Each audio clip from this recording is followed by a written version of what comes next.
Hello friends, welcome to my YouTube channel, and again I am welcoming you all with a new topic, that is contours.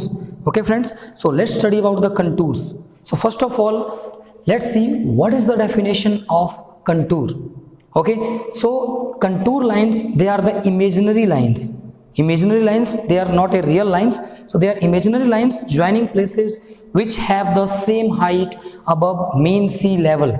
Okay, means you can see these are the contour lines and these all are imaginary lines, means these lines only you are going to find out on the maps but not on the real ground. Okay, so ये जो lines हैं ये सारी के सारी का imaginary lines हैं और इसको हम सिर्फ और सिर्फ मैप में ड्रॉ कर सकते हैं और इसको हम ग्राउंड में बिल्कुल भी, मतलब अगर हम सपोज करें कि ग्राउंड में ढूंढने जा रहे हैं तो हमको नहीं मिलेगा। सो अब ये जो लाइन्स हैं ये एक्चुअली रिप्रेजेंट, मतलब कंटूर्स जो है वो हाइट को कैसे रिप्रेजेंट करती है। सपोज यहाँ पे लिखा है 500 और जो भी यहाँ पे यूनिट्स होंगे वो हम मीटर यूज करेंगे। सो 500 मीटर मतलब all the places the line is joining, okay, they are having the same height means 500 metre. मतलब ये लाइन जिस भी प्लेस को एक्चुअल ग्राउंड में इसको टच कर रही होगी, ठीक है, उस सभी का हाइट कितना होगा 500 मीटर्स। देन ये अगर जिसको भी टच कर रही हो 600 मीटर्स और ये जिसको भी टच कर रही हो उसका 700 मीटर्स होगा। ठीक है, तो इन जनरल हमारे पास जो कंटूर लाइंस है, कंटूर लाइंस को हम जो है ब्राउन कलर में रिप्रेजेंट करते हैं। Okay, means the convention is for the representing of brown colour, contour lines is brown color, means we have to represent contour lines in brown color. Okay, and contour lines, they are of two types. Okay, one is the thick brown lines and other is the thin brown lines. Now thick brown lines, they are known as index contours. Okay, and they are drawn at the interval of 100 meters. मतलब जो हमारे पास contour lines हैं उसके दो types हैं, एक जो है वो थिक ब्राउन लाइंस हैं और दूसरी जो है थिन ब्राउन लाइंस हैं। ठीक है, अगर आपको ये कोई और कलर दिखाई दे रहा हो बट ये इन जनरल ब्राउन कलर में ही आपको मैप में मिलेगा। ये जो थिक ब्राउन कलर्स हैं इनको बोलते हैं हम लोग जो मतलब इंडेक्स कंटूर्स, और जो इंटरमीडिएट यहाँ पे देखेंगे टोटल 4 हमारे पास कंटूर्स हैं, इनको इंटरमीडिएट कंटूर्स बोलते हैं और ये थिन ब्राउन कलर्स में इनको रिप्रेजेंट किया जाता है। तो इन जनरल हमारे पास 2 इंडेक्स कंटूर्स के बीच में हमारे पास 4 इंटरमीडिएट कंटूर्स होती हैं, each at the interval of 20 metres. ठीक है, इनके बीच में इंटरवल कितना होगा 20 मीटर्स का, इक्वल गैप होगा इसके बीच में। अगर आप देखेंगे तो ये 500 है तो ये 520, 540, 560, 580 एंड देन 600 इसके बीच में भी होंगी, बट मैंने जस्ट रिप्रेजेंटेशन के लिए सिर्फ एक के अंदर ही शो किया है। ठीक है, अब क्वेश्चन अराइज होता है कि कंटूर लाइंस की हेल्प से हम क्या क्या फाइंड आउट कर सकते हैं। ठीक है, means with the help of contour lines one can get an idea of the height और एलिवेशन ऑफ ए प्लेस। यानी कि ये जो लाइंस हैं एक्चुअली रिप्रेजेंट क्या कर रही हैं, ये उस प्लेस के हाइट को रिप्रेजेंट कर रही हैं जिस प्लेस के लिए हमने इसको ड्रॉ किया है। ओके, देन सेकंड क्या है, द स्टीपनेस ऑफ स्लोप। अब देखिए स्टीपनेस ऑफ स्लोप कैसे, एक्चुअली मैं फर्दर और एक्सप्लेन करूंगा कि जो कंटूर लाइंस हैं वो स्टीपनेस को कैसे रिप्रेजेंट करती है, यानी कि स्टीपनेस का हम कैसे पता लगा सकते हैं। जैसे देखिए अगर 2 कंटूर लाइंस के बीच में अगर गैप कम है, 2 कंटूर लाइंस के बीच में अगर हमारे पास गैप कम है तो वो किसको रिप्रेजेंट करेंगे, स्टीप स्लोपिंग को। स्टीप स्लोपिंग मतलब वहां पे जो हॉरिजॉन्टल और वर्टिकल के साथ जो एंगल है वो बहुत ज्यादा है। और अगर 2 कंटूर लाइंस के बीच में, जैसे देखिए यहाँ पे कंटूर लाइंस के बीच में गैप ज्यादा है, मतलब इस टाइप का अगर कंडीशन आता है, एक्चुअली इनके बीच में और इंटरमीडिएट कंटूर्स भी आएंगी, but for I mean suppose कि अगर इसके बीच में जैसे गैप ज्यादा है, मतलब ये किसको रिप्रेजेंट कर रहा है, जेंटल स्लोपिंग को। यानी कि गैपिंग से हमको वाइड, कितना वाइड है, स्पेसिंग से हमको पता लग जाएगा कि कौन सा कंटूर जो जेंटल स्लोपिंग को रिप्रेजेंट कर रहा है और कौन सा स्टीप स्लोपिंग को रिप्रेजेंट कर रहा है। ओके, सो हम और आगे कुछ कंटूर्स के जो है वो फीचर्स देखते हैं।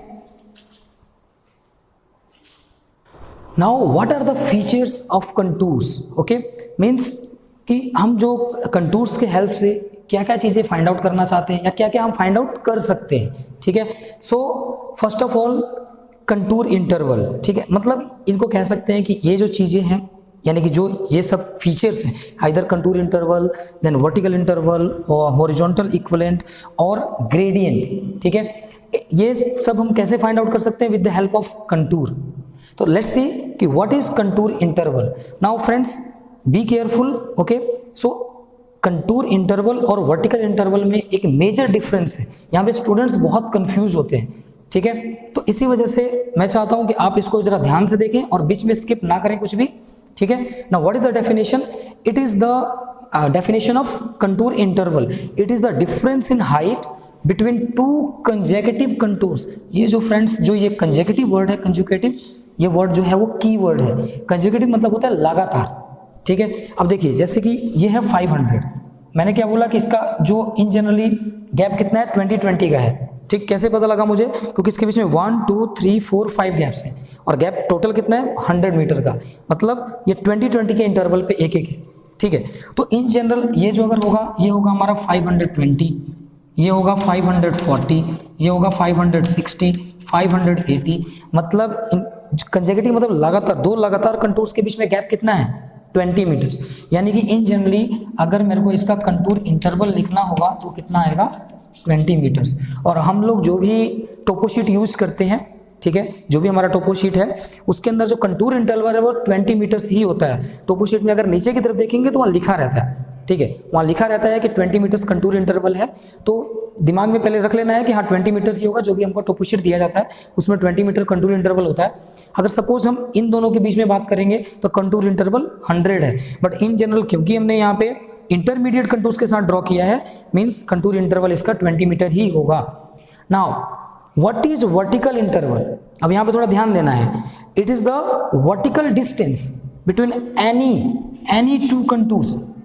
यहाँ पे वर्ड था कंजेकेटिव और यहाँ पे क्या, एनी टू कंटूर्स, मतलब किसी भी दो कंटूर के बीच में, किसी भी दो कंटूर के बीच में जो हमारा एक्चुअली जो वर्टिकल डिस्टेंस होगा, जो वर्टिकल डिस्टेंस होगा that is known as vertical interval. For example देखिए, जैसे मान लीजिए कि मेरे को ए एंड बी के बीच में मेरे को जानना है कि व्हाट इज वर्टिकल इंटरवल, ठीक है। तो ए का देखते हैं, तो ए का जो हमारे पास कंटूर का जो वैल्यू है इट इज 500 मीटर, बी का जो है 600 मीटर। तो अगर इसको मेरे को इसका सपोज ए एंड बी के बीच में मेरे को क्या जानना है कि what is vertical interval, so it is 100 metres, ठीक है। और अगर मेरे को यहाँ से ये है और यहाँ पे जानना होगा, सपोज ये 580 है तो कितना होगा, 80 मीटर्स, ठीक है। तो डिफरेंस दोनों में क्या है कि अगर हम कंटूर इंटरवल निकाल रहे हैं तो दो लगातार कंटूर्स के बीच में, means difference between two consecutive contours, height, okay, vertical height. और अगर हम लोग वर्टिकल इंटरवल की बात करेंगे तो any two contours, okay. Now next is the horizontal equivalent. Horizontal equivalent, अब ये हॉरिजॉन्टल इक्विवेलेंट क्या है कि इन दो पर्टिकुलर जो हाइट्स हैं, इन दोनों हाइट्स के बीच में हॉरिजॉन्टली कितना गैप है, ठीक है, हॉरिजॉन्टली कितना गैप है। सपोज करते हैं कि एक क्लासरूम में एक 5 फीट का स्टूडेंट है, एक 4 फीट का है। अब 4 फीट और 5 फीट के जो डिफरेंस लेंगे 1 feet, that is known as vertical interval. But उनके बीच में एक्चुअल कितना गैप है, एक्चुअली कितना गैप है, वो हम जब मेजर करेंगे तो वो आएगा हमारा हॉरिजॉन्टल इक्विवेलेंट। अब इसको फाइंड आउट कैसे करते हैं, देखिए सपोज फ्रेंड्स कि हमने स्केल यूज किया 1 सेंटीमीटर इक्वल टू 1 किलोमीटर, मतलब 1 centimetre on map is equal to 1 kilometre on ground, okay. बिल्कुल भी मिस नहीं करना है, थोड़ा ध्यान देना है क्योंकि ये चीजें इंपॉर्टेंट है, ठीक है। मतलब ये स्केल कन्वर्जन बहुत सारे स्टूडेंट्स को नहीं आता है, स्केल हम कन्वर्ट करते कैसे हैं, ठीक है। हमें इन जनरल अगर देखें, सपोज इन जनरल जो हमारे को टोपोशीट में जो स्केल आता है वो आता है 2 सेंटीमीटर इक्वल टू 1 किलोमीटर। कोई कंफ्यूजन ना हो बोल के मैंने यहाँ 1 centimetre equal 1 kilometre scale use किया है। अब हॉरिजॉन्टल इक्विवेलेंट कैसे होगा कि सपोज करते हैं कि ए और बी जब हमने इसको अपने जो रूलर होता है स्केल उससे मेजर किया, ये आया 2 सेंटीमीटर, हमने स्केल का यूज किया है कि 1 सेंटीमीटर इक्वल टू 1 किलोमीटर। तो एक्चुअली में कितना आ जाएगा, एक्चुअल ग्राउंड डिस्टेंस कितना आ जाएगा, 2 किलोमीटर। अब यहाँ पे ध्यान दीजिए, यहाँ पे हमने लिया है मीटर्स में, तो इसको किलोमीटर में तो नहीं लेंगे क्योंकि एक्चुअली में जो हमारा ग्रेडियंट है, ग्रेडियंट, ठीक है, वो ग्रेडियंट होता क्या है, it is the ratio between vertical interval and horizontal equivalent. अच्छा, ग्रेडियंट से हम लोग पता क्या कर सकते हैं, ग्रेडियंट हम लोग ये बताता है कि कोई भी जो लैंड है वो स्टीप है या फिर जेंटल है, और स्टीप है तो कितना स्टीप है, मतलब ज्यादा स्टीप है या थोड़ा कम स्टीप है, ठीक है, वो हमको कैसे पता लगता है, तो एक ग्रेडियंट से ही, एक्चुअली एक रेशियो है, और रेशियो जब हम फाइंड आउट करते हैं तो हमेशा यूनिट्स जो है वो सेम होनी चाहिए। So friends we know that कि 1 kilometre equal to 1000 metre means it is 2000 metre, और जब ग्रेडियंट निकालेंगे तो 100 बाय 2000, ओके। तो ये देखो 2 जीरो से 2 zero cancel means it is 1 by 20, और क्योंकि एक रेशियो है इसका कोई यूनिट नहीं होगा, सो इट इज 1:20। अब इस 1:20 का क्या मतलब है, ठीक, कि ये जो फर्स्ट वाला है ये रिप्रेजेंट कर रहा है वर्टिकल इंटरवल, और सेकंड हॉरिजॉन्टल इक्विवेलेंट। मींस कि suppose if we are moving 1 unit vertically then there is a gap of 20 units horizontally, मतलब ये किसको रिप्रेजेंट करेगा, जेंटल स्लोपिंग को। जितना डिनोमिनेटर कम होता चला जाएगा उतना ही वो स्टीप होगा, और जितना डिनोमिनेटर बढ़ता चला जाएगा उतना ही वो जेंटल होगा।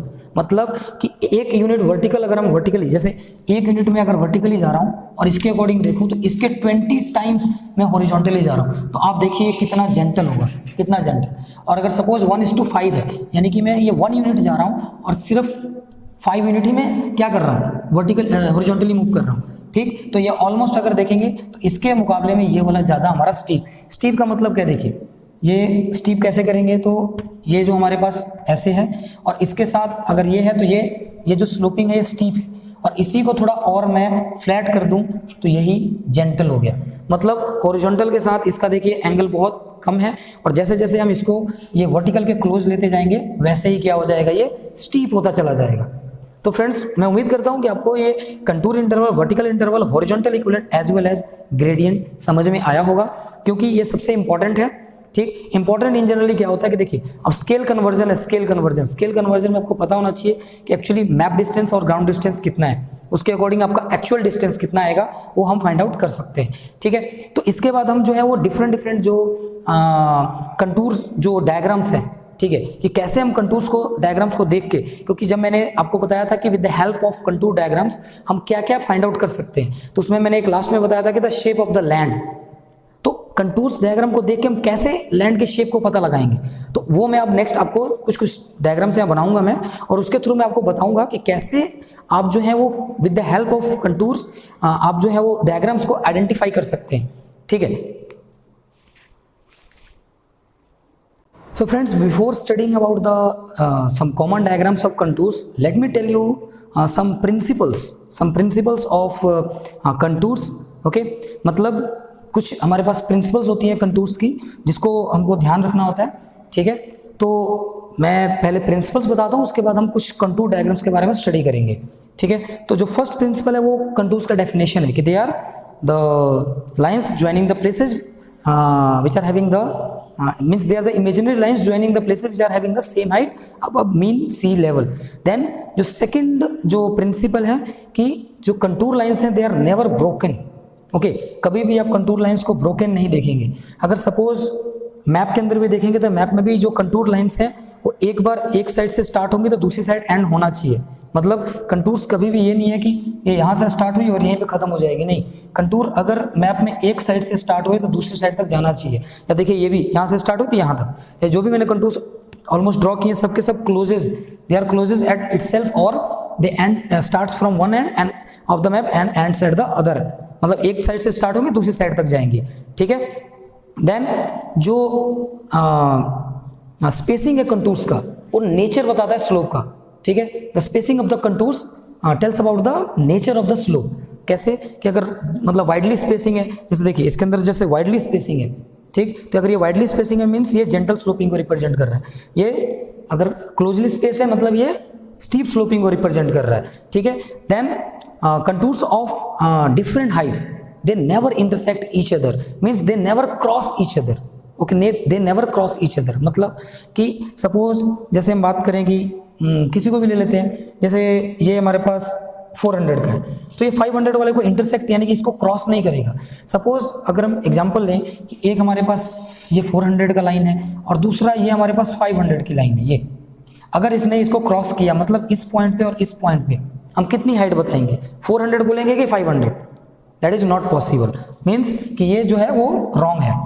मतलब कभी भी दो कंटूर लाइंस एक दूसरे को क्रॉस नहीं करेंगी। हाँ, they can touch each other, ठीक है, वो एक जगह पे एक दूसरे को टच कर सकते हैं। टच करने का मतलब है कि इस टाइप से एक यहाँ पे कंटूर आई ऐसे करके, फिर ये दूसरी कंटूर भी इसको ऐसे टच कर सकती है, तीसरी कंटूर भी इसको टच कर सकती है, मतलब इस टाइप से। और यहाँ पे क्या बनेगा, क्लिफ बनेगा। क्लिफ इस जगह पे क्या बनने वाला है, क्लिफ बनेगा, ठीक है, इस जगह पे क्लिफ बनेगा, ठीक है फ्रेंड्स। तो कभी भी दो कंटूर लाइंस एक दूसरे को क्रॉस नहीं करेंगी और एक वो टच कर सकते हैं एक दूसरे को बट क्रॉस नहीं करेंगी। देन हाँ, और सारी चीज़ें तो मैंने आपको बताई थी, ठीक है। इसमें मेन दो चीज़ों का ध्यान रखना है, एक तो इसको क्रॉस नहीं कराना है, प्लस जो भी इसकी स्पेसिंग है उसके अकॉर्डिंग हम उसके नेचर को डिफाइन कर सकते हैं। Now let's study about the some common contour diagrams. Okay, some common contour diagrams. So first is the steep slopes.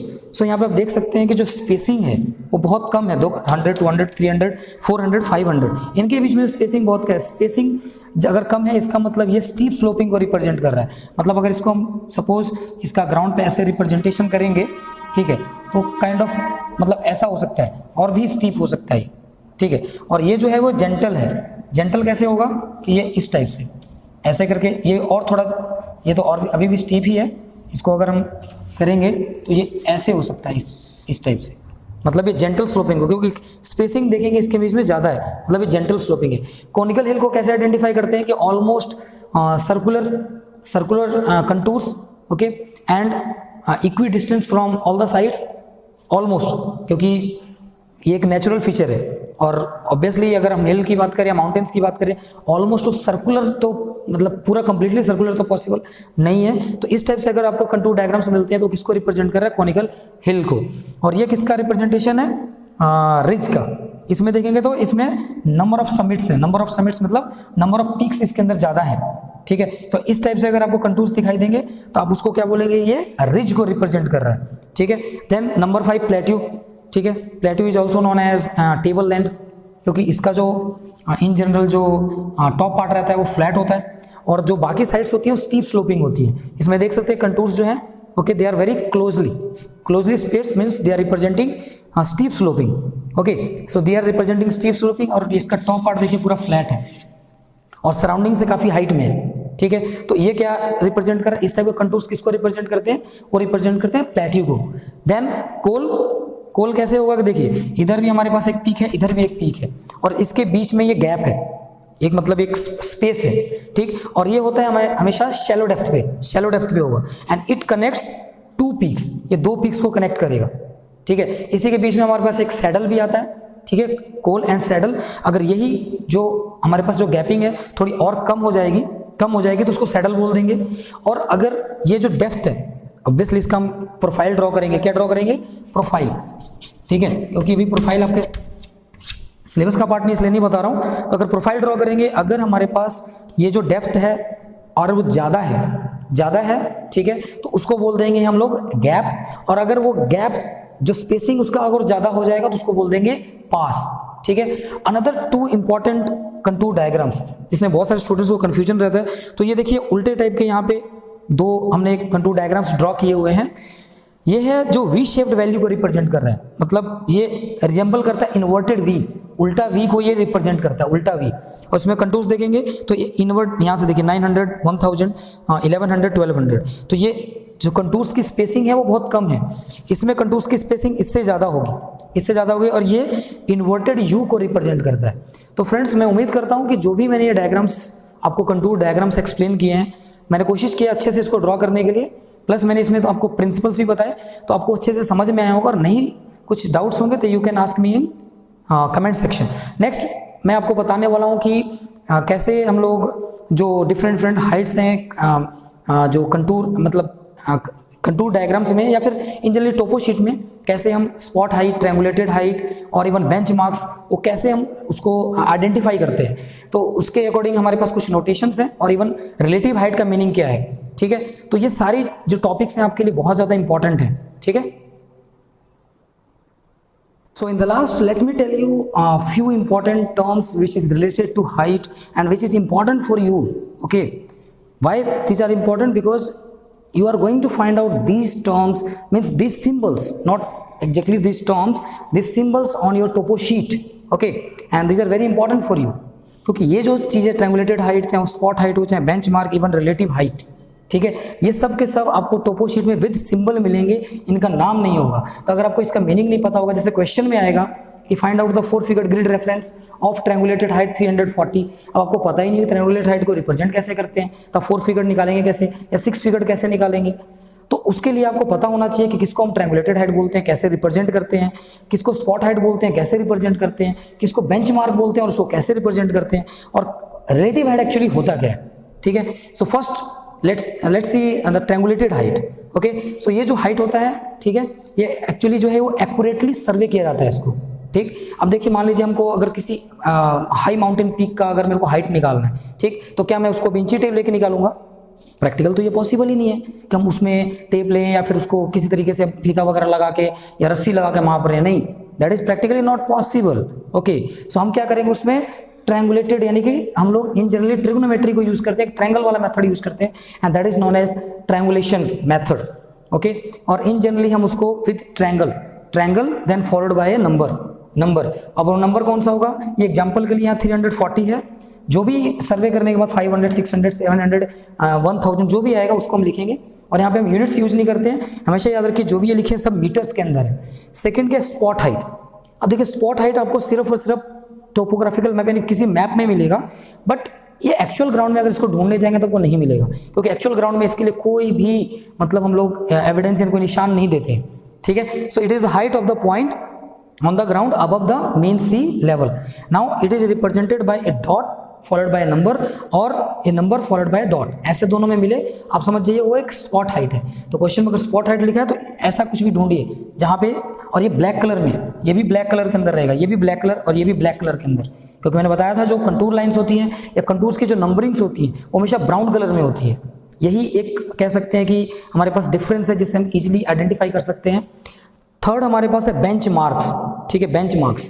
ठीक, अब इसमें मेजर डिफरेंस क्या है कि ये जो है ये आपको ग्राउंड में मिलेगा, मैप में तो BM फॉलोड बाय नंबर लिखा रहेगा, capital B capital M, but आपको एक ग्राउंड में जिस जगह पे सर्वे किया गया है, मान लेते हैं कि ये इस जगह पे सर्वे किया गया है, ठीक, हाइट के लिए सर्वे किया गया है, तो जमीन से जितना ऊपर अगर मैंने उसको लिखा है, जमीन से जितना ऊपर उसका हाइट इंक्लूड करके, और तब मैं लिखूंगा कि सपोज 465, मतलब मैंने ये मतलब जहां पे लिखा है इसकी हाइट को भी इसमें इंक्लूड किया है। ये बिल्कुल एक्यूरेट होता है, बिल्कुल एक्यूरेट।